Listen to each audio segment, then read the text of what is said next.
বাড়ি ভর্তি মেহমানের সামনে আমার বাবা আমার মায়ের গালে থাপ্পড় মেরেছে। একটু দূরে দাঁড়িয়ে আমার 3 ফুফু আর দাদি মুচকি মুচকি হাসছে। এদিকে আমার মা লজ্জায় মাথা নিচু করে দাঁড়িয়ে আছে। বাবার থাপ্পড়টা এতটাই জোরে ছিল যে মায়ের ঠোঁটের কোণা দিয়ে রক্ত বের হচ্ছে। ফর্সা গালে 5 আঙ্গুলের দাগ বসে গেছে। আমার ছোট বোনটা আমার শার্টের কোণা ধরে আমার পিছনে লুকিয়ে আছে। বাবাকে যে সে বড্ড ভয় পায়। আসলে বাবার ভালোবাসাটা কি সেটা আমার ছোট্ট বোনটা জানেই না। আমার মাকে থাপ্পড় মারার কারণ এ বাড়িতে অবশ্য কারণ লাগে না আমার মায়ের গায়ে হাত তুলতে। আজকে আমার ফুফাতো বোন রুমা তার জন্মদিন উপলক্ষে মুরগির ঝাল তরকারি খেতে চেয়েছিল, যদিও আমার দাদি মাকে তা জানাতে ভুলে গিয়েছিলেন, যেটা সে এখন অস্বীকার করছে। অন্যদিকে আমার বোন মিহা বেশ কিছুদিন ধরে রোস্ট খাবার বাহানা করছিল, কিন্তু দাদি অনুমতি দেয়নি বিধায় মা রান্না করতে পারেননি। তার কথায় মিহা এমন কেউ না যে যার কথায় বাসায় রোস্ট রান্না করতে হবে, কিন্তু আজ যেহেতু সুযোগ ছিল তাই সে মিহার পছন্দের রোস্ট রেঁধেছিল। আর সেটা নিয়ে অনুষ্ঠানের মাঝে দাদি আর ফুপিরা মিলে বাবার কান ভারী করলো। মা নাকি ইচ্ছে করে মুরগির ঝাল ফ্রাই না রেঁধে রোস্ট রেঁধেছে। মা নাকি ফুফুদের হিংসে করে আরো কত কি। বাসা ভর্তি মেহমানের সামনে আমার দাদি মাটিতে বসে কাঁদতে লাগলো, বিলাপ করে বলতে লাগলো যে আমার মা নাকি তার সেবা যত্ন করে না, ফুফুদের হিংসা করে, সারাদিন ঘরে বসে ফোন চালায়, আরো কত কি। এদিকে মা নিশ্চুপ হয়ে চোখের পানি ফেলছে, কারণ মা জানে প্রতিবাদ করলে বাবা আবারও অমানুষের মতো তাকে পিটাবে। কিন্তু আজ আমি সহ্য করতে পারলাম না, সবার সামনে চিৎকার করে উঠলাম আর বললাম, আর কত মিথ্যে বলবে দাদি? আজ সকাল থেকে আমার মা একা হাতে এতগুলো মানুষের রান্না করেছে, পাশাপাশি ঘর দুয়ার পরিষ্কার করেছে একা হাতে। তুমি আর তোমার মেয়েরা তো ঠিকই ঘরে বসে সিরিয়াল দেখছিলে। আমার মা যদি ঘরে বসে ফোনই চালাতো তাহলে এতগুলো রান্না করলো কে?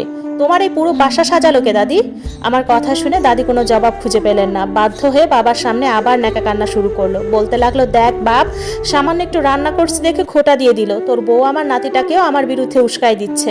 তুই এর বিচার কর, ছোট মানুষ হয়ে কিভাবে আমার মুখে মুখে তর্ক করে। বাবা এবার আমার দিকে রাগী কণ্ঠে বলল, সাজ্জাদ, বড়দের মাঝখানে কথা বলতে এসো না। আমাকে রাগানোর ফল কিন্তু ভালো হবে না। কি করবে তুমি? হ্যাঁ, কি করবে? মারবে আমাকে যেভাবে আমার মাকে মারো তোমার মা আর বোনদের কথা? আর পারোই বা কি তুমি ভালো সন্তান আর ভাই হলেও ভালো স্বামী আর ভালো বাবা হতে পারোনি বাবা। অভিমানের সুরে বললাম আমি। বাবা রাগে আমার গালে থাপ্পড় বসিয়ে দিলেন, চেঁচিয়ে বললেন, এতগুলো মানুষের সামনে নিজের বাবার সাথে বেয়াদবি করতে লজ্জা করে না তোর? আমার খেয়ে আমাকেই তেজ দেখাস? না, করে না। যেমন তোমার করেনি লজ্জা এতগুলো মানুষের সামনে আমার মায়ের গায়ে হাত তুলতে। আর খাওয়ার খোটা দিচ্ছ?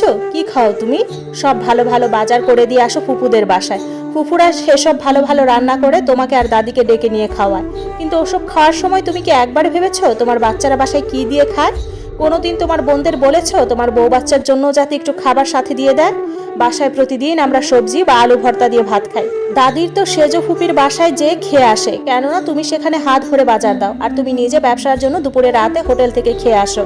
কিন্তু আমরা বাবা, আমাদের বাসায় কয়দিন তুমি মাছ গোশত বাজার করে দিয়েছো বলতে পারবে?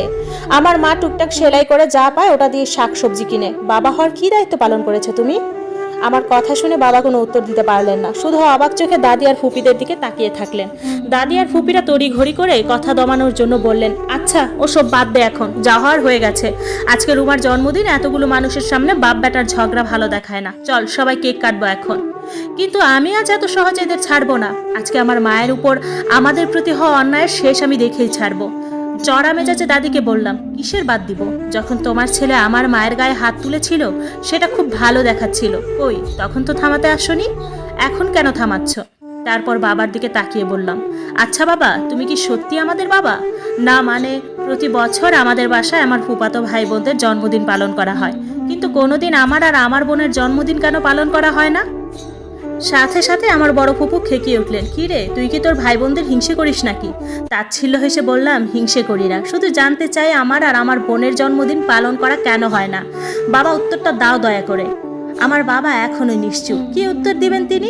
আসলেই তো, তার সন্তানদের একটি জন্মদিনও আজ পর্যন্ত পালন করা হয়নি। আমি আবারও বললাম, প্রতি ঈদে তোমার বোনদের বোন জামাইদের দামি দামি কাপড় দাও, তোমার ভাগনা ভাগ্নির গায়েও থাকে মার্কেটের সবচেয়ে দামি কাপড়টা, কিন্তু আমার মাকে দেওয়া হয় 350 টাকার প্রিন্টের শাড়ি, আমাকে দেওয়া হয় রাস্তার পাশের ভ্যান থেকে কেনা 100 টাকার সস্তা শার্ট, আর আমার বোনটাকে দেওয়া হয় 300 টাকার জামা। এই যে বাবা দেখো, আজ যে শার্টটা পরেছি এটাও দেলোয়ার কাকার ভ্যান থেকে দাদি কিনে দিয়েছিল ঈদে, দাম 100 টাকা। কিন্তু তোমার ভাগিনা ভাগ্নিদের যে কাপড় দেওয়া হয় সেগুলোর দাম হয় 3000 টাকার উপরে। বাবা কেন এই বৈষম্য? উত্তর দাও, চুপ করে আছো কেন? এদিকে দাদি আমার কথা শুনে রীতিমতো ঘামছে। সে ঘটনা আবার ধামাচামা দিতে নাটক শুরু করলেন। নাটক করে যে আমার মায়ের পায়ে পড়ে গেলেন, কাঁদতে কাঁদতে বললেন, এই নে তোর পায়ে ধরলাম, তবুও আমার এমন বদনাম করিস না। একটু না হয় আমার মেয়ের ঘরে নাতি নাতনিদের ভালো কাপড় দিছি, তাই বলে এত হিংসা তো গো বেটে? দাদির নাটক দেখে আমি আবার কিছু বলতে যাব, তার আগেই বাবা আবার আমার গালে একটা থাপ্পড় দিলেন। চেঁচিয়ে বললেন, ঘরে যাবে আদব। মায়ের দিকে তাকিয়ে বলল, এই শিক্ষা দিচ্ছিস আমার বাচ্চাগুলোকে? সবাইকে অবাক করে দিয়ে মা প্রথমবারের মতো তাচ্ছিল্য হেসে বলল, আপনার বাচ্চারা আজ ছোট নেই যে মুখ বুঝে অন্যায় সহ্য করবে। আমার ছেলেটা সায়েন্স নিয়েছে এবার, কিন্তু ওকে একটাও টিউশনি নিয়ে দেননি, এটা নাকি টাকা নষ্ট। কিন্তু আপনার ভাগনা ভাগ্নিরা ঠিকই 4টা করে টিউশনিতে ঢুকেছে, যার টাকা আপনি দেন।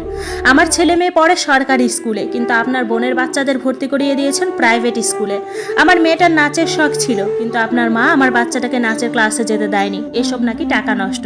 কিন্তু তার মেয়ের ঘরের নাতি নাতনি ঠিকই নাচ গান শিখছে, তখন তার টাকা নষ্ট হয় না?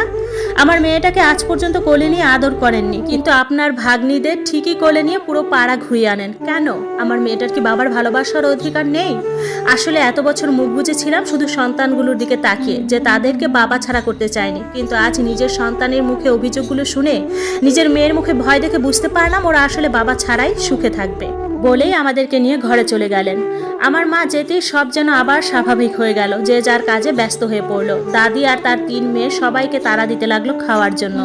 স্থির হতে পারলো না আমার বাবা, সে যে বসে থাকলো কোনায় চেয়ারে। একটু পর হাতে দুটো ব্যাগ নিয়ে বেরিয়ে আসলো আমার মা, সাথে আমরা। স্ত্রীকে এভাবে রাতে ব্যাগ হাতে বেরিয়ে পড়তে দেখে অবাক হলেন আমার বাবা। এগিয়ে এসে মায়ের হাত ধরে সে বলল, এই রাতে এসব কোন নাটক শুরু করলে? নাটক না, বাচ্চাদের একটা সুন্দর জীবন দেওয়ার চেষ্টা করছি, কারণ এ বাড়িতে তা সম্ভব নয়, তাদের বাবার থেকেও না থাকার মতো। যা বলছো ভেবে বলছো তো? এ বাড়ির চৌকাঠ পার করলে আর ঢোকার অনুমতি পাবে না। মা বললেন, এটাই তো চাই, 16 বছর সহ্য করেছি, তবে আর নয়, এবার মুক্তি চাই।